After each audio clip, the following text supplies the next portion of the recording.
Class, our next today's topic is plant physiology.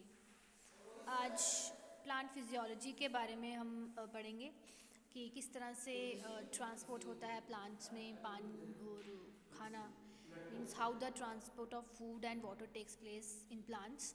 सो जो plant physiology है वो basically deals ही इन सब चीज़ों से करती है.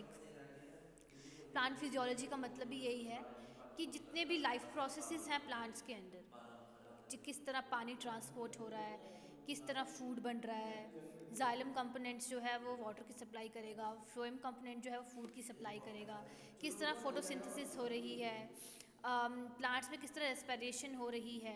सो जितने भी इनगोइंग प्रोसेस हैं उनके जिस भी तरह से प्रोसेस चल रहे हैं वो आपके प्लांट फिजियोलॉजी में आती है. जिस तरह ह्यूमन फिजियोलॉजी होती है कि हमारे अंदर किस तरह प्रोसेस चल रहे हैं, वैसे प्लांट्स के अंदर भी सेम ऐसे प्रोसेसेस होते हैं. तो उन्हें हम कहते हैं, उस स्टडी को हम कहते हैं प्लांट फिजियोलॉजी. प्लांट फिजियोलॉजी के अंदर आज हम ट्रांसपोर्ट पढ़ेंगे, transport of water, transport of food. किस तरह अब हम एक पानी जब देते हैं पौधों को, हम रूट्स में पानी देते हैं, वही रूट्स वाला पानी हर एक पत्ते तक, हर एक टहनी तक, इवन कि जो इतने बड़े बड़े प्लांट्स हैं लाइक यूकैलिप्टस है, ठीक है, जैसे कि सफ़ेदे का पेड़ है यूकैलिप्टस, उसकी टिप तक पानी जाता है, पहुंचता है ना. तो किस तरह ट्रांसपोर्ट होता है पानी का. एक नॉर्मली किस तरह फूड बनता है, आपको पता है कि खाना कहाँ बनता है, पत्तों में बनता है, लीव्स में बनता है. सो किस तरह फोटोसिंथेसिस होती है इस पूरी अर्थ पे. सबसे जो इम्पॉर्टेंट प्रोसेस है जिससे हम सभी सर्वाइव कर रहे हैं और जिस पे बेसिकली हमारी जो लिविंग है वो डिपेंड है, दैट इज़ फोटोसिंथेसिस, जिससे ऑक्सीजन रिलीज़ होती है और वी कंज्यूम ऑक्सीजन. सो इस तरह से प्रोसेस चलते हैं. So first we talk about transport in plants. So जिस तरह से प्लांट्स को भी वाटर एंड मिनरल्स की ज़रूरत पड़ती है, ठीक है, सॉइल से वो कंज्यूम करते हैं, then they prepare the food and this is known as photosynthesis. So इस प्रोसेस के लिए बहुत इंपॉर्टेंट है ट्रांसपोर्टेशन वाला फैक्टर. ट्रांसपोर्टेशन वाले फैक्टर के लिए अब कोई ना कोई इस प्रोसेस को कंप्लीट करने के लिए कोई ना कोई एलिमेंट्स चाहिए, कोई ना कोई प्रोसेस चाहिए, वेदर वो फूड का प्रोसेस है, वेदर वो वाटर का प्रोसेस है. सो कुछ जो ऐसे एलिमेंट्स हैं या कुछ ऐसे सिस्टम हैं जो ट्रांसपोर्टेशन को सपोर्ट करते हैं, जैसे कि आपका आ गया रूट सिस्टम, ठीक है. हम पौधों को पानी देते हैं, रूट्स हेयर्स के थ्रू पानी सींचता हुआ पूरा जाता है लीव्स में, जाइलम और फ्लोएम, ये सारे जो हैं इंपॉर्टेंट ट्रांसपोर्टेशन फैक्टर्स हैं. जो ट्रांसपोर्ट है वो लॉन्गर डिस्टेंसेस तक प्रोसीड करता है. अब जैसे हमने बात की कि एक जड़ से लेके एक टिप तक प्लांट को पहुंचना होता है, प्लांट वाटर को प्लांट की. सो इस प्रोसेस के लिए जो ट्रांसपोर्ट सिस्टम चाहिए वो है जाइलम एंड फ्लोएम. जाइलम आपके पानी को कंडक्ट करेगा, xylem is responsible for the transportation of the water and phloem is responsible for the transportation of the food. So अगर अब हम मीन्स ऑफ ट्रांसपोर्ट की बात करें कि किस तरह से ट्रांसपोर्टेशन हो सकता है, तो पहला आपका फैक्टर आता है डिफ्यूजन, ठीक है. इसमें डिफ्यूजन है, इसके बारे में आप ऑलरेडी पढ़ते भी हैं कि व्हाट इज़ डिफ्यूजन. डिफ्यूजन में क्या होगा कि मॉलिक्यूल्स जो है वो रैंडमली मूव करेंगे. एक क्या होगा कि मूवमेंट होगी मॉलिक्यूल्स की या किसी भी सबस्टांसेस की मूवमेंट होगी, हायर कंसनट्रेशन से वो लोअर कंसनट्रेशन में जाएंगे, ठीक है. But diffusion is a very slow process, it is a slow process.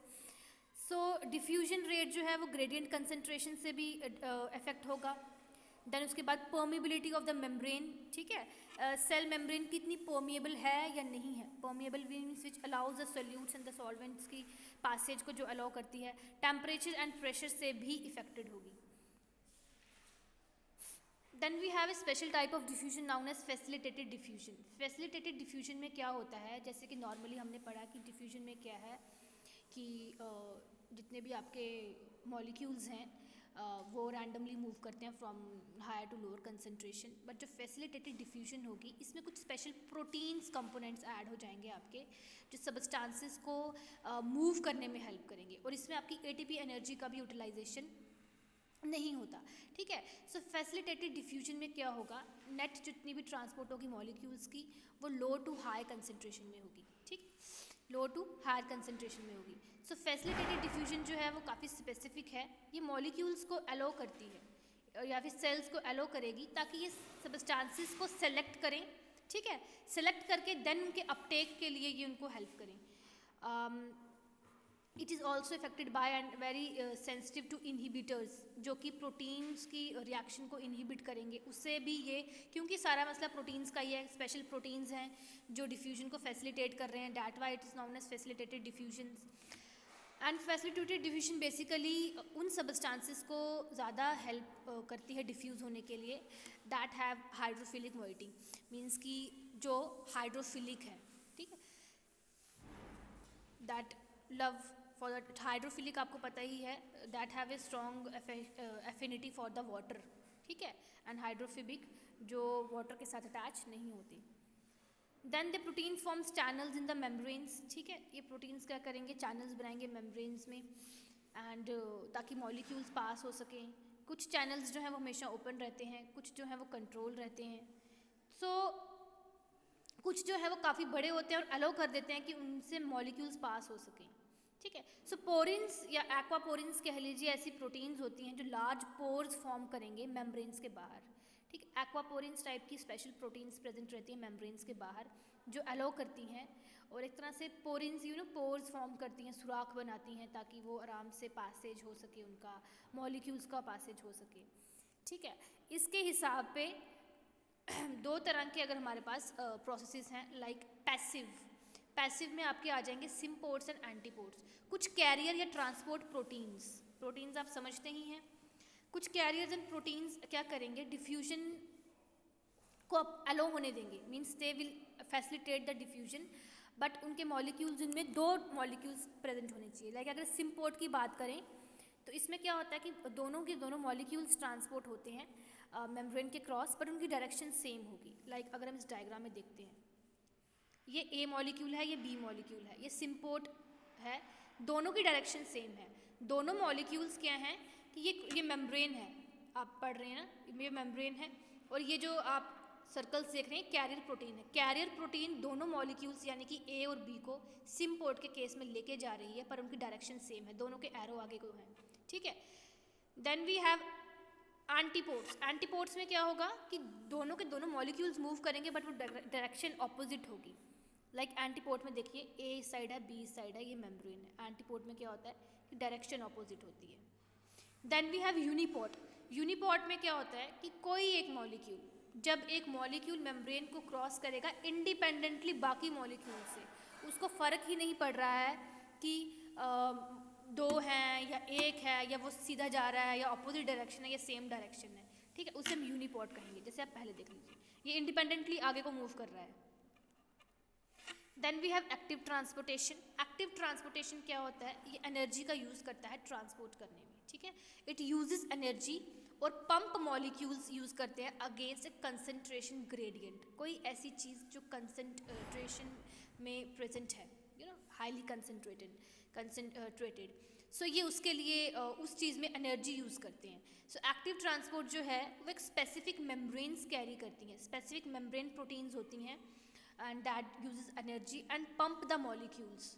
क्या करेंगे कि हाई, अगर सपोज करो कहीं कंसंट्रेशन काफ़ी हाई है, तो जहाँ पे उस सल्यूट को ट्रांसफ़र करवाना है, हायर कंसंट्रेशन से वो लोअर कंसंट्रेशन में आएगा, ठीक है। So this is your active transport, कि ट्रांसपोर्ट किस तरह से हो रहा है, एंड इट क्योंकि ये सब कुछ प्रोटीन्स के थ्रू हो रहा है, so proteins play a major role active process में भी और पैसिव प्रोसेस में भी इनका काफ़ी ज़्यादा रोल है। और पंप्स क्या होंगे, पंप्स बेसिकली प्रोटीन्स होंगे। हमारी बॉडी में सबसे ज़्यादा प्रोटीन की सप्लाई ज़रूरी होती है। Proteins, 12% proteins are present in our body, and that's why we are always recommended for proteinaceous diet and all that. और pumps भी जो है वो proteins ही होंगी। ये use the energy use करेंगे ताकि substances की movement करवा सकें across the cell membrane।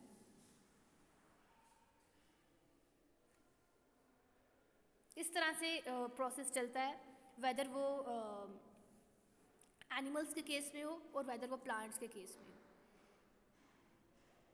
Then we have plant water relation. अब प्लांट वाटर रिलेशन क्या है, ये सबको पता है कि बॉडी में भी 70 to 75% of body is filled up of water, ठीक है। वाटर इज़ यूनिवर्सल सॉल्वेंट, ठीक है। वाटर क्या है, एक यूनिवर्सल सॉल्वेंट है, हर चीज़ को अपने आप में मिक्स कर लेता है, घोल लेता है। So water is very much essential and the most abundant compound present in the vast majority of the cells. Whether वो प्लांट्स हैं, एनिमल्स हैं, या ये आप ओशियंस ले लिए, रिवर्स ले लिए, अर्थ भी जो है वो 70 to 75% वाटर की बनी हुई है।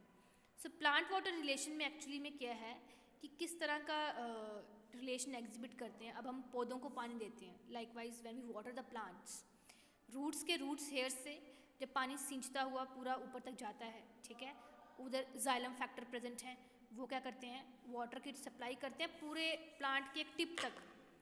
अब अगर जितना लंबा प्लांट होगा, यू कैन कितने लंबे लंबे पेड़ होते हैं, लाइक यूकैलिप्टस, सफ़ेदे का पेड़ है।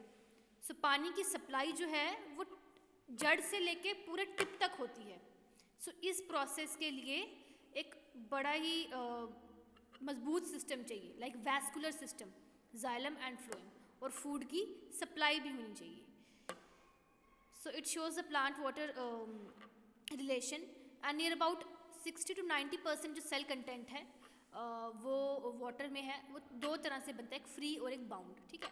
95% जो पानी जो सेल्स में प्रेजेंट है वो फ्री होता है, 95% of the water in the cell is free, और सिर्फ 5% पानी की मात्रा जो है वो बाउंड फॉर्म में होती है बाकी मॉलिक्यूल्स के साथ। जैसे अगर आप अपनी ह्यूमन बॉडी का केस ले लें तो बहुत सारे कंपाउंड्स ऐसे हैं जिनमें वाटर भी होगा, ठीक है, प्लांट्स में भी ऐसे जिनमें वाटर भी होगा, और ऐसे 95% पानी जो सेल्स में फ्रीली होता है, जैसे साइटोप्लाज्म, ठीक है, सेल का सबसे लिविंग कंपोनेंट जो इंसान को एक लिविंग बनाता है, प्लांट है चाहे एनिमल है, साइटोप्लाज्म और द प्रोटोप्लाज्म, ठीक है, it is totally made up of water.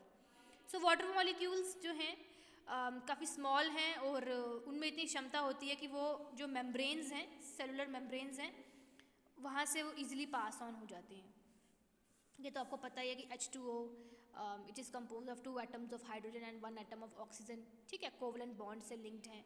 So water molecules जो हैं वो एक तरह से हाइड्रोजन बॉन्ड्स उनमें से लिंक है। सो अट्रैक्शन जो है बॉन्डिंग की वो सिमिलर मॉलिक्यूल्स के लिए अगर हो, अगर सपोज करो कि एक वाटर का मॉलिक्यूल है, ठीक है, और दूसरा वाटर का मॉलिक्यूल है, दोनों में अगर हमने अट्रैक्शन करवानी है, जैसे पानी है, पानी हम पीते हैं, इसमें कितने सारे हाइड्रोजन और ऑक्सीजन आपस में बाइंड हो रहे हैं, फिर वाटर बाइंड हो रहे हैं मॉलिक्यूल्स, तो उनको हम कहेंगे कोहेजन। और अगर पानी है, अगर पानी का मॉलिक्यूल है, वाटर का मॉलिक्यूल है, वो किसी और कंपाउंड के साथ मिक्स हो रहा है, तो उसे हम कहेंगे एडहेशन, ठीक है। So this makes the perfection of the water, that's why एक तरह से कि यूनिवर्सल सॉल्वेंट भी है, ये प्रॉपर्टी भी इसको एक ऐसा बनाती है कि ये हर एक चीज़ के साथ मिक्स हो जाता है। अब घर में खाना बनाते हैं, पानी पीते हैं, कोई चीज़ मिक्स करते हैं, हर एक चीज़ में हम पानी का यूज़ करते हैं।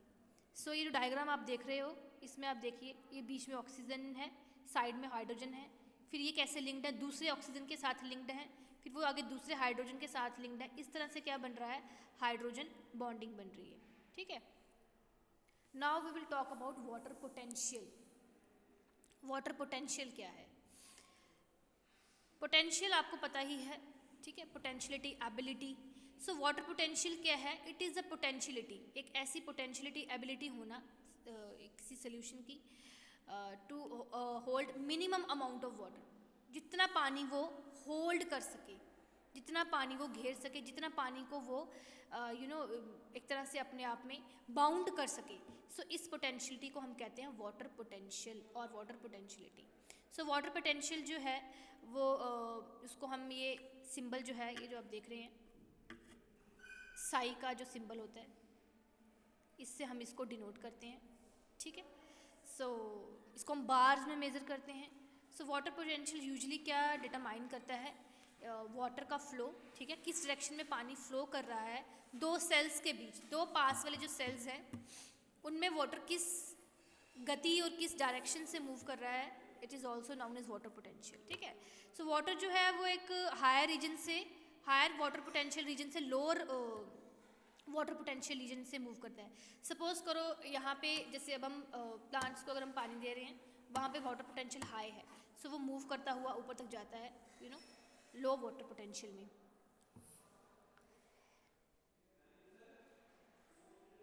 जो वाटर की वैल्यू है वो डिपेंड करती है प्रेशर में और जितना भी अमाउंट है सोल्यूट्स का, ठीक है। So value of water potential जो प्योर वाटर के लिए है, नॉर्मल टेम्परेचर और प्रेशर में, वो 0 है, ठीक है। ये आपको कभी पूछ सकते हैं MCQ टाइप में कि what is the value of pure water at normal temperature and pressure.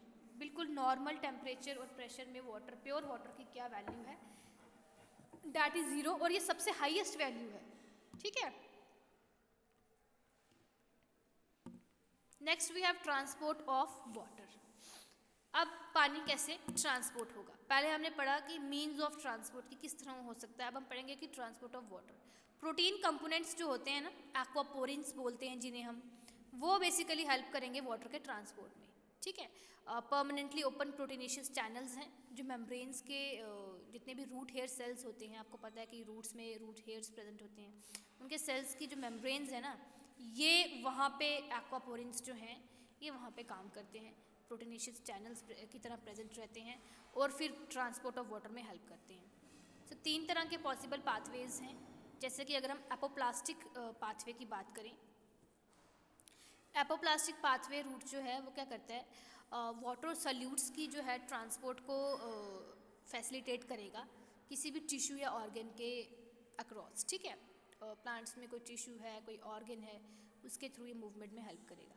So plants के अंदर, एक प्लांट के सेल के अंदर एपोप्लास्टिक ऐसी स्पेस मतलब है, प्लाज्मा मेम्ब्रेन के बाहर है वो, एक सेल है उसकी प्लाज्मा मेम्ब्रेन है, दूसरा सेल है उसकी प्लाज्मा मेम्ब्रेन है, बीच में, ठीक है, बीच में ये एक ऐसा स्पेस सा रहता है, हर एक इसी तरह से आगे होगा, एक सेल होगा, फिर एक ऐसी स्पेस सी रहेगी एपोप्लास्ट की, जिसमें क्या है कि जितने भी मटेरियल्स हैं, वाटर है, सल्यूट्स है, वो इजीली डिफ्यूज़ हो सकते हैं, ठीक है। So it is interpreted bye Casparian strips. जब हमने पढ़ा था तो हमें पता है कि कैस्पेरियन स्ट्रिप्स क्या हैं। रूट्स में air spaces between plant cells and plant cuticle, ठीक है। तो वाटर जो है वो सेल वॉल के थ्रू मूव करेगा और इंटरसेलुलर सेल वॉल से गुजरता हुआ इंटरसेलुलर स्पेसिस, जो सेल्स के बीच में स्पेसिस हैं, वहाँ से निकलेगा। सो एपोप्लास्टिक की ये खासियत है। सिम्प्लास्टिक जब ट्रांसपोर्ट होगा, मतलब सिम्प्लास्टिक वे ऑफ ट्रांसपोर्ट में जब पानी ट्रांसपोर्ट हो रहा होगा, तो उसमें क्या होगा कि जो सिम्प्लास्टिक प्लांट का वो प्लाज्मा मेम्ब्रेन के इनर साइड, ठीक है, प्लाज्मा मेम्ब्रेन के इनर साइड से होके गुजरेगा, जहाँ पे कि वाटर भी है और लो मॉलिक्यूलर वेट सॉल्यूट्स भी हैं, वो इजीली डिफ्यूज़ हो सकते हैं। सो वाटर कहाँ से एंटर करेगा, प्लाज्मोडेस्मेटा। आपको पता ही है प्लांट सेल्स में कुछ कनेक्शंस होते हैं, ठीक है, ऐसे स्पेसिस होती हैं प्लाज्मोडेस्मेटा जिसे हम बोलते हैं, ये हमने अपने फर्स्ट चैप्टर में पढ़ा था, प्लांट सेल, जिसमें हमने सेल्स के बारे में पढ़ा था, प्लांट सेल ड्रॉ किया था, एनिमल सेल ड्रॉ किया था। तो प्लांट सेल में क्या था कि प्लाज्मोडेस्मेटा कनेक्शंस प्रेजेंट रहते हैं, उनके थ्रू पानी क्या करता है, एंटर करता है। सो प्लाज्मोडेस्मेटा डायरेक्ट फ्लो पानी का अलाउ करती है, ठीक है। इसमें शुगर्स, अमीनो एसिड्स और सेल्स के बिटवीन जितने भी आयंस हैं वो भी इंक्लूडेड होते हैं, वो भी इजीली डिफ्यूज़ कर सकते हैं। सो सिम्प्लास्ट में क्या होगा, इनर साइड से प्लाज्मा मेम्ब्रेन के पानी जाएगा और इजीली डिफ्यूजेबल हो जाएंगे सॉल्यूट्स भी और वाटर भी। Next we have trans membrane pathway. Trans membrane pathway ये एक अलग तरह का पाथवे है, ठीक है, निकला ये भी सिम्प्लास्ट और it is a combination of symplast and apoplast, ठीक है। सो क्या होता है कि ट्रांस मेम्ब्रेन पाथवे, जैसे कि जिस तरह से अगर हमने सिम्प्लास्ट में जाना हो तो वाटर को क्या होता है कि प्लाज्मा मेम्ब्रेन जो है या सेल मेम्ब्रेन जो है उससे पास होना पड़ता है किसी भी एक जगह से। सो इसी में क्या होता है कि इस केस में क्या होगा कि जो जितने भी सोल्यूट है ना, जिनका ये रूट बन जाता है, ठीक है, वो जितने भी वाटर और सोल्यूट है ना, वो एपोप्लास्ट और सिम्प्लास्ट का कम्बिनेशन बना के चलते हैं, यानी कि वाटर को किसी भी एक रूट से, किसी भी एक जगह से प्लाज्मा मेम्ब्रेन से होके गुजरना पड़ेगा, फिर आगे जाके वो फिर जितने भी वो हैं इंटरसेलुलर स्पेसिस हैं वहाँ से होके गुजरेगा। तो इसीलिए इसको कहा जाता है it is a mixture of और combination of apoplast and symplast mode, क्योंकि अब हमने सिम्प्लास्ट में देखा था कि वो प्लाज्मोडेस्मेटा के थ्रू एंटर करके प्लाज्मा मेम्ब्रेन्स के इनर साइड से होके जाता है, और एपोप्लास्ट में हमने पढ़ा था कि इसमें क्या होता है कि वहाँ पे इंटरसेलुलर स्पेसिस से जाएगा। तो इस केस में क्या होगा, दोनों का मिक्स होगा, पानी को पहले, ठीक है, प्लाज्मा मेम्ब्रेन ये सेल मेम्ब्रेन से पास होना ही पड़ता है, किसी भी एक जगह से वो प्लाज्मा मेम्ब्रेन से पास होके फिर इंटरसेलुलर स्पेसिस से पास होके आगे जाएगा, ठीक है। सो ये वो जगह होती है जहाँ पे ट्रांस मेम्ब्रेन पाथवे, वो पाथवे होगा, वो जगह होगी जहाँ पे क्या होता है कि एपोप्लास्ट और सिम्प्लास्ट मोड दोनों ही यूज़ होंगे ट्रांसपोर्टेशन के। Then we have osmosis. ये भी काफ़ी इंपॉर्टेंट टॉपिक है, एग्ज़ाम में आपको पूछ सकते हैं ये 2 या 3 मार्क्स में, और डिफरेंस भी आ जाता है कहीं बार ऑस्मोसिस और डिफ्यूजन का, ठीक है। सो ये क्वेश्चन भी इंपॉर्टेंट है, सिम्प्लास्ट एंड एपोप्लास्ट वाला। ऑस्मोसिस एक स्पेशल टाइप ऑफ डिफ्यूजन है लिक्विड्स के केस में। डिफ्यूजन में हमने डिफ्यूजन कई बार सॉलिड्स के बीच में भी होती है, और मेनली जो लिक्विड्स और गैसेस के बीच में तो डिफ्यूजन होती ही होती है। पर जब डिफ्यूजन एक स्पेशल टाइप ऑफ डिफ्यूजन है लिक्विड्स के केस में, उसे हम ऑस्मोसिस कहते हैं। यहाँ पे क्या होगा, 2 सॉल्यूशंस जो होंगे उनकी कंसंट्रेशन डिफरेंट है, ठीक है। एक सेमी परमिएबल मेम्ब्रेन है, जैसे कि जो हमारी ह्यूमन बॉडी की मेम्ब्रेन होती है, प्लाज्मा मेम्ब्रेन, ठीक है, सेमी परमिएबल मेम्ब्रेन। तो यहाँ पे क्या होगा, ऑस्मोसिस जब होती है, डिफ्यूजन होती है वाटर की, लोअर कंसंट्रेशन से उस from lower concentration of the solution to the higher concentration of solution, तब तक होती रहेगी लोअर से हायर तक, जब तक एक इक्विलिब्रियम वाली स्टेट ना आ जाए, ठीक है, एक डायनामिक इक्विलिब्रियम वाली स्टेट ना आ जाए, जहाँ पे ये प्रोसेस मतलब रुक जाए। इक्विलिब्रियम क्या होता है कि जब दोनों साइड की चीज़ें बराबर हो जाती हैं, लोअर वाली भी और हायर वाली भी। So osmosis is a special type of diffusion in case of liquids, ठीक है। इसमें क्या होगा कि from lower concentration of the solution to the higher concentration of the solution, water molecules move करेंगे, लोअर से हायर की ओर मूव करेंगे, और जब तक कि एक dynamic state of equilibrium achieve ना होगी, ठीक है। सो उस केस में हम इसको क्या कहते हैं, ऑस्मोसिस। प्लांट सेल जो है वो as a osmotic system exist करता है, ठीक है। सेल मेम्ब्रेन भी है, साइटोप्लाज्म भी है और टोनोप्लास्ट भी है। टोनोप्लास्ट आपको पता ही है, cell membrane outside the vacuole. तो ये simple semi permeable membrane form करते हैं। ऑस्मोसिस को डिस्कवर किया था एबे नॉलेज ने, ठीक है। सो जितनी भी मूवमेंट होगी वाटर की या सॉल्वेंट की, ये ऑस्मोसिस में होगी। क्यों होती है ये ऑस्मोसिस में, मेन फंडा क्या है इसके बीच में, क्योंकि जो मूवमेंट हो रही है दोनों तरफ के बैलेंस नहीं है, डिफरेंस है वाटर पोटेंशियल का, ठीक है, दोनों साइड में वाटर पोटेंशियल का डिफरेंस है। मूवमेंट होनी चाहिए, एक साइड काफ़ी ज़्यादा हाई कंसंट्रेशन, एक साइड लो है, इसीलिए क्या होता है फिर लोअर कंसंट्रेशन से हायर कंसंट्रेशन की तरफ क्या होता है कि मूवमेंट होती है। अब जैसे ऑस्मोसिस की अगर मैं आपको बिल्कुल सिंपल सी एग्जांपल दूं, तो आपकी वो एग्जांपल आ जाएगी। जैसे अब रात को अगर हम एक किशमिश लेते हैं, अगर if you take the raisins, किशमिश लेते हैं, किशमिश ऐसे कितनी श्रिंकेबल होती है, यू नो, अगर उसको हम भिगो दें, पानी में भिगो दें ओवरनाइट, और सुबह उठ के अगर हम देखें तो किशमिश हमें फूली हुई दिखेगी ना। और कई बार जब हम खीर बनाते हैं, तो आप जब हम किशमिश ऐसे अपने हाथ में पकड़ी होती है तो वो कितनी कंस्ट्रिक्टेड सी होती है, और जब हम उसे खीर में खाते हैं तो वो कितनी फूली होती है। ये भी ऑस्मोसिस है, यही ऑस्मोसिस है। डेली लाइफ की अगर हम एग्जांपल्स लेके चलेंगे तो हमें ज़्यादा क्लियर होगा। This is known as osmosis. जो पानी का क्या था, बाहर कंसंट्रेशन काफ़ी हाई थी, ठीक है। सो अंदर क्या थी, कंसंट्रेशन काफ़ी लो थी, तो पानी की मतलब एक तरह से मूवमेंट हुई है। सो वहाँ पे क्या हुआ है कि एक तरह से जो हमारी किशमिश है वो काफ़ी फूल सी गई है, तो मूवमेंट हुई है, वाटर पोटेंशियल में डिफरेंसेस था।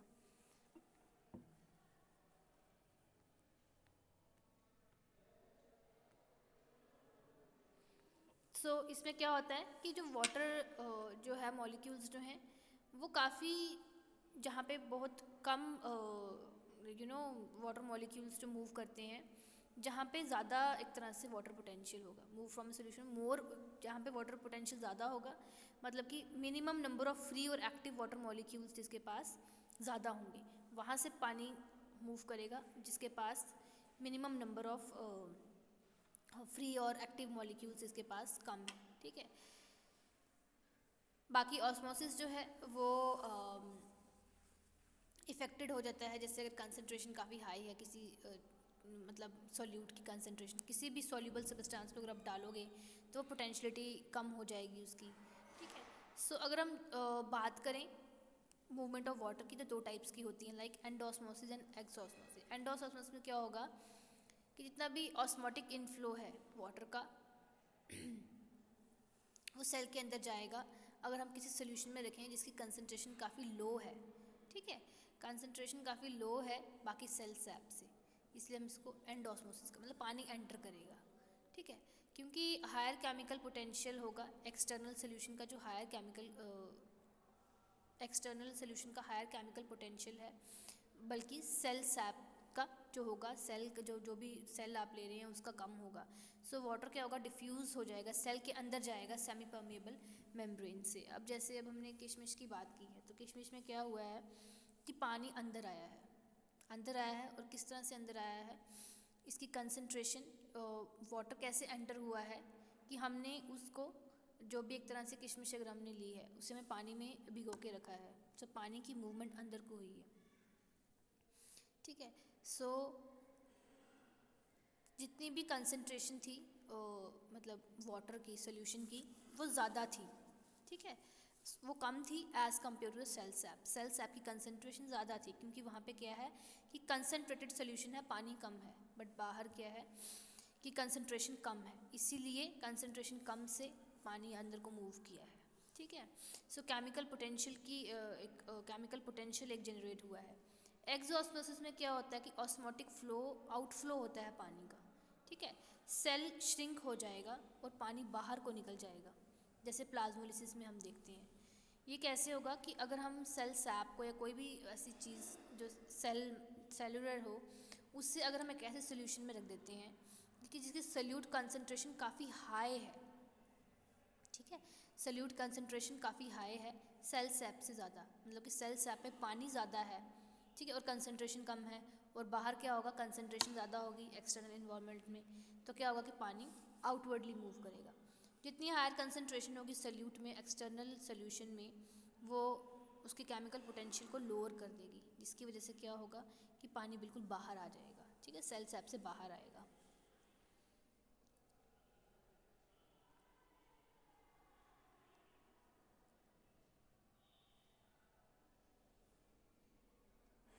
ऑस्मोटिक प्रेशर जो है, ऑस्मोटिक प्रेशर भी एक टाइप की चीज़ है जिसमें क्या होता है कि ऐसा प्रेशर होता है जो सोल्यूशन में डेवलप होता है। ठीक है, it develops in the solution. जब एक सोल्यूशन है और जो वाटर है वो सेमी परमेबल मेम्ब्रेन से डिवाइड हो जाएंगे। ठीक है, उसे हम कहेंगे ऑस्मोटिक प्रेशर। ऑस्मोटिक प्रेशर एक ऐसा प्रेशर है जो कि एक सोल्यूशन में जनरेट होगा। ठीक है, जब एक सोल्यूशन है और एक पानी है और वो सेपरेट हो जाते हैं सेमी परमेबल मेम्ब्रेन से। इसकी सबसे अच्छी एग्जांपल क्या होगी, जैसे अगर हम सेल सैप ले रहे हैं, एक प्लांट सेल ले रहे हैं। ठीक है, एक सोल्यूशन है और पानी के अंदर भी कुछ ना कुछ, सेल के अंदर भी कुछ ना कुछ हद तक पानी ही होता है, और बाहर से भी जो सोल्यूशन आ रहा है, मतलब जैसे पानी जो है मूव कर रहा है प्लांट सेल में, और सेमी परमेबल मेम्ब्रेन भी है। ठीक है, सो इस तरह से किस ऑस्मोसिस का जो है, कितने प्रेशर से पानी मतलब ऑस्मोटिक वे में मूव कर रहा है। सो ऑस्मोटिक प्रेशर एक सोल्यूशन का जो है वो डायरेक्टली प्रोपोर्शनल होता है कंसंट्रेशन, जो भी डिजॉल्व सोल्यूशन की कंसंट्रेशन कितनी है सोल्यूशन में। ठीक है, जैसे सपोज करो हम पौधों को पानी दे रहे हैं। ठीक है, जब हम, ये बात तो सबको पता है कि सॉइल में काफ़ी सारे मिनरल्स होते हैं, न्यूट्रिएंट्स होते हैं, फिर पानी भी पौधों में जाता है। ठीक है, सो उसमें ऑस्मोटिक प्रेशर देखा जाएगा। जैसे कि सपोज करो सॉल्यूट्स भी हैं, सॉल्ट्स भी हैं, मिनरल्स भी हैं और वाटर भी है। अंदर उसकी कंसंट्रेशन कितनी है और बाहर उसकी कंसंट्रेशन कितनी है। बीच में सेमी परमेबल मेम्ब्रेन है। ठीक है, प्लांट की सेल मेम्ब्रेन है, वहाँ से पानी पास ऑन होता होता जाएगा। ठीक है, और फिर पानी वहाँ से किस प्रेशर के साथ जा रहा है, और वहाँ पे सोल्यूट की कंसंट्रेशन ज़्यादा है या कम है।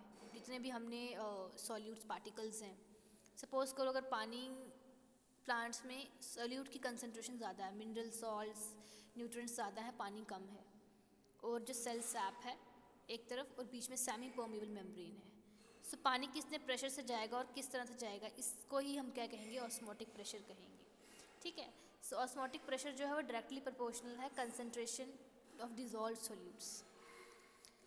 एक पानी में अगर हम बहुत सारी सोल्यूट्स डिज़ोल्व कर दें तो वो काफ़ी ज़्यादा कंसंट्रेटेड हो जाएगा। ठीक है, वो काफ़ी ज़्यादा कंसंट्रेटेड हो जाएगा, तो वो चीज़ भी इफ़ेक्ट करेगी उसको। ठीक है, क्योंकि ऑस्मोटिक प्रेशर जो है वो डायरेक्टली प्रोपोर्शनल है concentration of the dissolve solutes.